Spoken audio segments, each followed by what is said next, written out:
नमस्कार विद्यार्थी मित्रांनो, जय सद्गुरू. मित्रांनो, खूप काही दिवसांपासून वाट बघत होते की जसं की झालं तुमचं अमरावती नंतर आता बहुतेक विद्यार्थ्यांनी वाट बघत होते की डॉक्युमेंट व्हेरिफिकेशनसाठी वनलेखापाल, सर्वेक्षक, लघुलेखक ओके या सगळ्या पदांसाठी इतर जे वनवृत्त होते त्यांचे डॉक्युमेंट व्हेरिफिकेशनची डेट अजून आलेली नव्हती आणि त्यासाठी खूप काही विद्यार्थी कमेंटमध्ये विचारत होते की कधी येईल. सो ते सगळ्या डेट्स आले आहे. आपण स्टेप बाय स्टेप सगळं जाणून घेणार आहे, त्यामुळे शेवटपर्यंत बघा, कुठे स्किप करू नका. अत्यंत महत्वाची माहिती तुमच्यापर्यंत आपण नेहमीच पोहोचवत असणार आहे. चॅनलवर नवीन असाल तर सबस्क्राईब करत जा, जास्तीत जास्त लाईक करत जा, शेजारील घंटीचं बटन पण ऑन करत जा.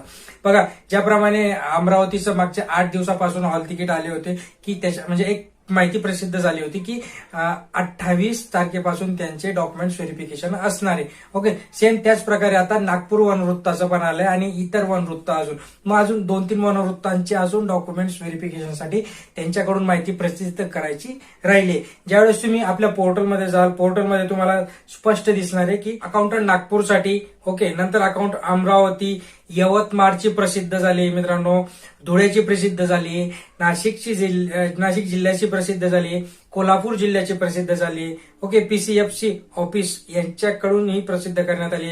तर सर्वेअरसाठी बघा, आता आपण लेखापालचं बघितलं तर मग लेखापालचे कुठले जिल्हे अजून बाकी आहेत तर तुमचा आहे ठाणे जिल्हा. ओके, बघा पेंडिंग जिल्ह्यामध्ये ठाणे जिल्हा, पुणे जिल्हा, ओके, औरंगाबाद 3 आणि चंद्रपूर म्हणजे 4 जिल्ह्यांचे लेखापालसाठी डॉक्युमेंट्स व्हेरिफिकेशन लिस्ट आणि त्यांचे प्रसिद्ध पत्रक हे अजून अपलोड झालेले नाहीये. त्याच्यानंतर सर्वेअरसाठी बघा, नागपूरचं प्रसिद्ध झालेलं आहे. ओके, गडचिरोलीचं प्रसिद्ध झालंय, अमरावतीचं प्रसिद्ध झालंय, यवतमाळचं प्रसिद्ध झालंय, नंतर तुमचं धुळ्याचं प्रसिद्ध झालंय, नाशिकचं झालंय, ओके, कोल्हापूरचं झालंय. आता पेंडिंगसाठी वन सर्वेक्षक मध्ये कुठले तर चंद्रपूर आहे, नंतर आहे तुमचं औरंगाबाद, ओके, नंतर पुणे आणि ठाणे दोघांचं कॉमन लेखापालसाठी पण आणि सर्वेअरसाठी पण यांचे डॉक्युमेंट्स व्हेरिफिकेशनची जी डेट आहे ती डेट अजून येणं पेंडिंग आहे. म्हणजेच फर्स्ट वीक किंवा सेकंड वीक पर्यंत ह्या सगळ्या गोष्टी